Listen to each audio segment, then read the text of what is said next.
Partagez vos observations avec Benoît Dutrisac par courriel. dutrisac@commercialcube.radio. Oui, écrivez-moi, j'ai des billets pas chers là, pour visiter Cube.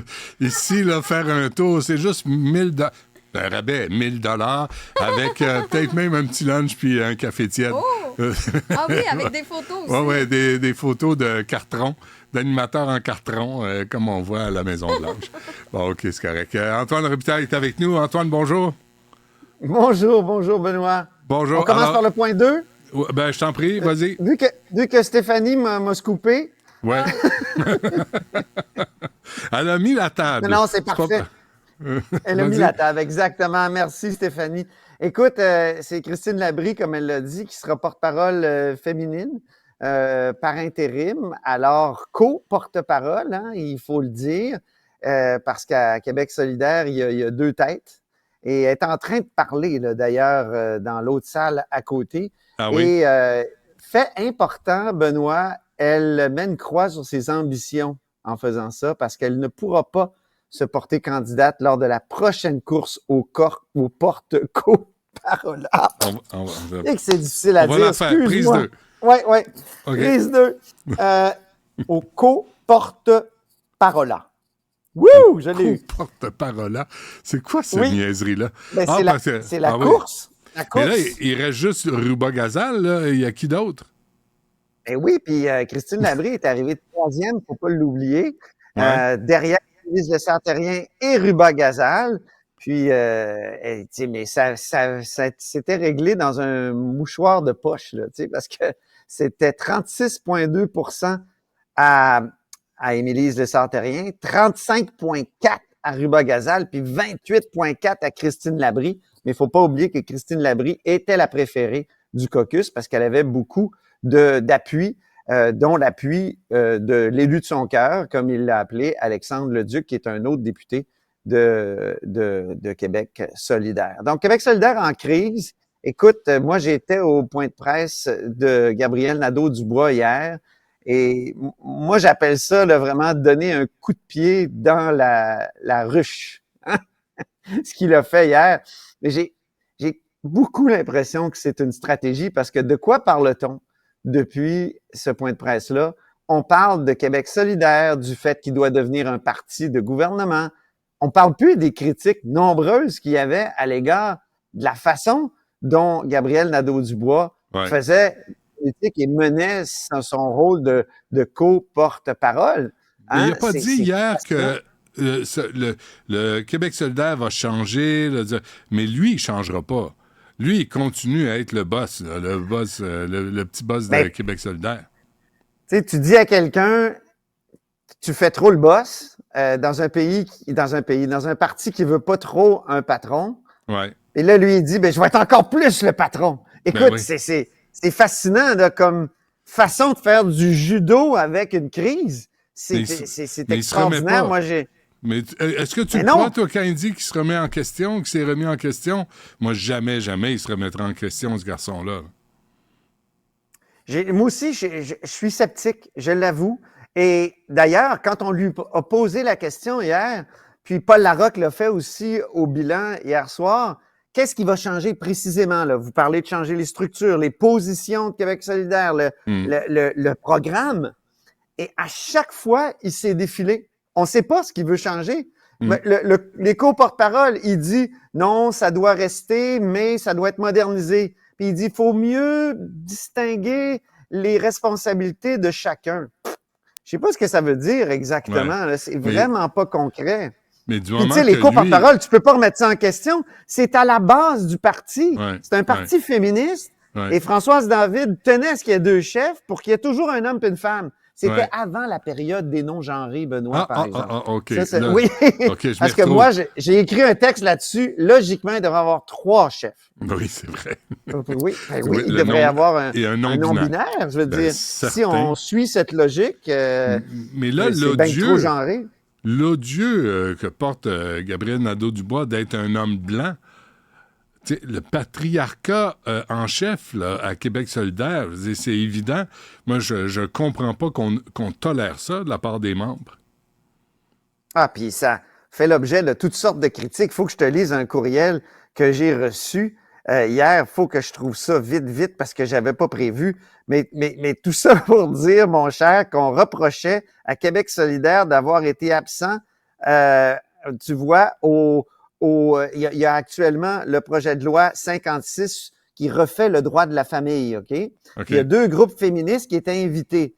Le Conseil du statut de la femme et le groupe des 13. Or, m'écrit-on, ce sont les deux seules audiences qui se sont déroulées sans le député solidaire. Alors là, tu sais, il y a des féministes au sein du parti qui disent, voilà, c'est un boys club. Et ça a été écrit dans Le Devoir hier. Je sais pas si tu as lu Josiane Cossette. Elle a carrément écrit ça. Écoute, c'est le dernier parti auquel on pourrait penser être un boys club. Or, c'est la critique qui vient, mais Gabriel Nadeau-Dubois, en disant il faut refaire le programme, il faut refaire le parti, il faut qu'on soit plus agile et au fond se recentrer, il lance un autre débat. C'est comme une fuite en avant un petit peu. Certains ont dit, c'est comme au poker quand tu dis que tu mises tout sur tout, tu joues ton va-tout au fond. Et c'est l'impression qu'on a. Je sais pas vers quoi il s'en va, mais c'est sûr qu'il a joué un gros coup hier, mais il y avait de la stratégie là-dedans pour dévier le débat, pour faire en sorte d'enlever un peu de, comme on dit, de pression sur ses épaules. On peut écouter... Oui, pardon. Non, mais t'as lu l'article sur Élisabeth Labelle, qui était une proche d'Émilise Lessard-Terrien, qui disait, on arrivait, puis c'était déjà décidé, puis là, on demandait à Émilise de signer, puis de dire, OK, go. Tu sais, mais tout était déjà réglé, tout était déjà fait. Il me semble que c'est pas ce qu'on peut imaginer de la façon de procéder d'un parti comme Québec solidaire. Ben non, c'est ça. On comprend à la Coalition Avenir Québec que ça soit comme ça. Tu sais, à la Coalition Avenir Québec, quand on choisit, quand il y a un candidat qui est choisi, c'est écrit le chef a désigné telle personne. Tu sais, c'est vraiment François Ier qui désigne. Alors avec un droit de cuissage en passant, ce que j'ai lu aussi. J'ai pas dit ça. Je l'ai lu dans le programme de la CAQ que François. Voyons donc. C'est une blague. OK. J'étais là. Qu'est-ce qu'il dit là? Faut plus faire des blagues de même, Benoît. Pourquoi pas? On n'est plus au franc-tireur, Ben. Ah oui, on l'a encore. On va l'être toujours. Oui, c'est vrai. Ça change rien. On l'est un peu. Alors, tu avais un extrait, toi, de quelque chose? On va écouter M. Clich-Rivard et je vais vous demander qu'est-ce qu'il veut dire quand il parle du coco. Écoutons. Gabriel a été très clair qu'il y avait des chantiers en place pour que QS devienne un parti de gouvernement, un parti qui va prendre le pouvoir. On a de grandes discussions à avoir dans les prochaines semaines, dans les prochains mois, dans nos différentes instances avec nos membres. Moi, j'ai hâte dès demain là, ou dans les prochains jours de parler à... Non, j'ai hâte de parler à mon coco, j'ai hâte de parler à mes gens sur le terrain.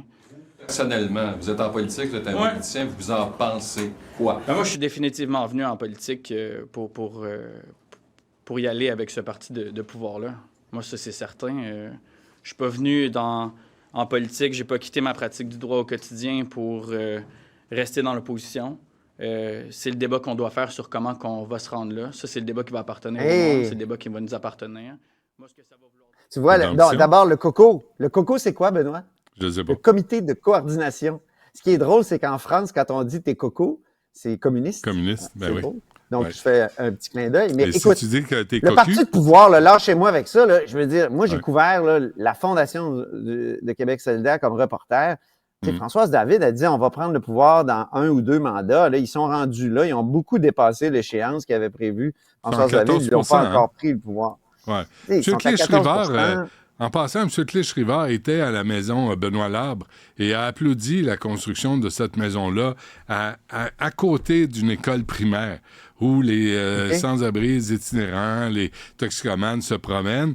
Puis là, j'avais Benoît Doré hier, puis là, ça a l'air que tout est correct. Les parents sont inquiets parce que les enfants sont à proximité de gens qui prennent la drogue, qui n'ont pas un comportement idéal non plus face à des enfants. Mais M. Clich-Rivard l'applaudissait. Alors, je voulais juste le souligner. Je reviens, peut-être en terminant mon premier point, c'est une autre nouvelle du midi. C'est François Legault qui demande aux policiers de démanteler le campement pro-palestinien à l'Université McGill. Ouais. C'est vraiment surprenant parce que il y a personne, c'était un peu non sollicité, il y a personne qui demandait l'avis du premier ministre là-dessus. Et tu sais, il vient nous parler maintenant une fois par semaine quand il a envie. Parfois, il passe dans le couloir, il dit plus jamais rien dans le couloir. Et une fois par semaine, il vient nous parler. Des fois, il y a des jeudis où il n'est pas venu. Et là, aujourd'hui, il vient. Il y a un autre parti qui est en crise. Il n'y a pas beaucoup d'actualité autour de lui. Et là, il fait cette déclaration-là. Oui, à une question d'un journaliste, mais il aurait pu répondre à autre chose.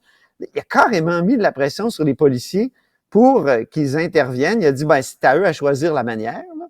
Mais c'était quand même surprenant parce que c'est un panier de crabes, là. C'est vraiment un sujet très difficile. Mm-hmm. Et là, même les policiers sont pas prêts à intervenir encore. L'injonction a été refusée hier. Lui, il a pris position quand même en disant que au paragraphe 31 de la décision de la juge Masse d'hier, il y a cette phrase que le camp est illégal et il dit, vu que c'est illégal, il faut mettre fin à ça. Donc, c'est une prise de position hardie de la part du premier ministre. Puis, on va voir, là, il y avait une contre-manif tout à l'heure de Stand by Israël. Ça avait l'air à bien se passer jusqu'à maintenant. Mais que le premier ministre intervienne, c'est quand même un geste très important. Et j'ai l'impression là, que ça va mener à des décisions de la part de la police. Mais en même temps, la police, hier, il y avait une manifestation, 1er mai, où ça cassait tout en chemin. Ils ont dispersé des manifestants. On les a filmés, là. TVA a les images des gens qui ont cassé des vitrines, qui ont... Une arrestation, c'est parce qu'il a bardassé un policier. Mais tu casses des vitres à Montréal, là, tu t'en vas chez vous après, tout est correct. Là, j'ai de la misère à imaginer la police de Montréal débarquer dans un campement, puis arriver là, puis faire le ménage. J'ai de la misère à voir ça. Là, ils gênent pas l'entrée sur le campus, l'entrée au cours. Ils sont sur un terrain privé. Là.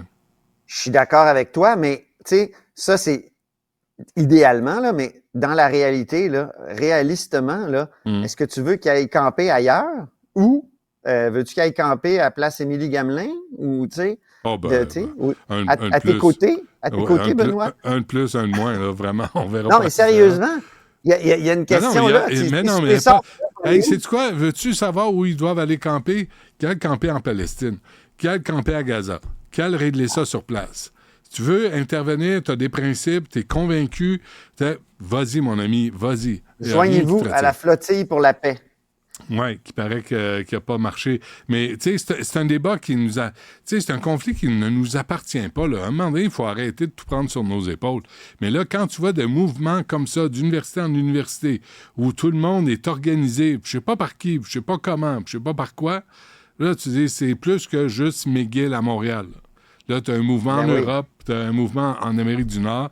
Puis, tu sais, là, tu as le Qatar qui finance les universités américaines pour 4 milliards. Tu as le Qatar qui finance McGill aussi. Il y a des études. La dernière que j'ai lue, en 2012, c'était 1,2 million. Je veux dire, qui tire les ficelles de tout ça, là? Qui est à la tête de ça? Et dans quel but, finalement? Qu'est-ce que ça va apporter? Ces gens-là disent qu'il faut arrêter de faire des affaires ou faire des échanges avec les universités israéliennes, mais c'est là où il y a le plus de critiques élaborées de ce qui est en train de se passer à Gaza.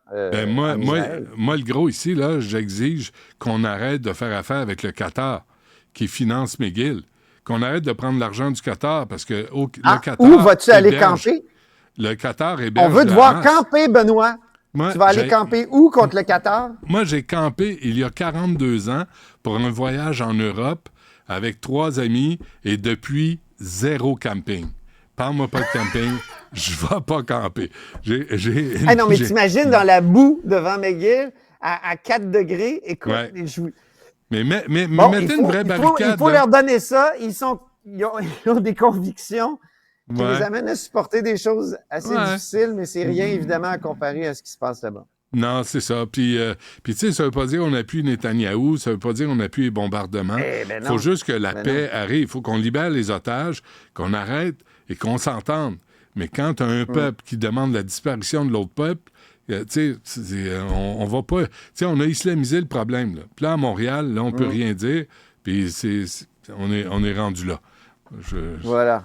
Ouais, ça me dépasse. Mais intervention surprenante du premier ministre. Vraiment. Ouais. On va voir s'il y a un suivi ou si ce ne sont que des paroles en l'air. On va voir. Voilà. Merci, Antoine. On se reparle demain, Benoît? Ben, si tu veux bien. Ben, je vais être là, moi, avec mes drapeaux. Ah oui, Avoue du que tu Québec. commences à aimer mes drapeaux. Du Québec. Oui, ben, c'est Ben parfait, oui, je suis ça, dans ces la drapeaux. Arruda où Ouais. plusieurs courbes ont été aplaties. Aplati, oui. Et les tartelettes portugaises. Apporte une recette demain, ça va être vendredi. Apporte une J'ai recette déjà montré à quel point je peux me sentir seul ici, regarde. Et sacramouille. C'est encore... Est-ce qu'ils savent que tu es entré là? Est-ce que tu as la permission? Ah oui, et l'autorisation. C'est vrai, tu es un vétéran.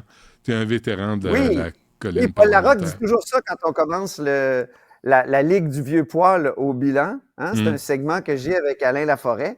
Et quand Paul dit ça, j'ai toujours l'impression que j'étais là au moment de Louis-Alexandre Tachereau. Ça commence à ressembler à ça. Merci, Antoine. À demain.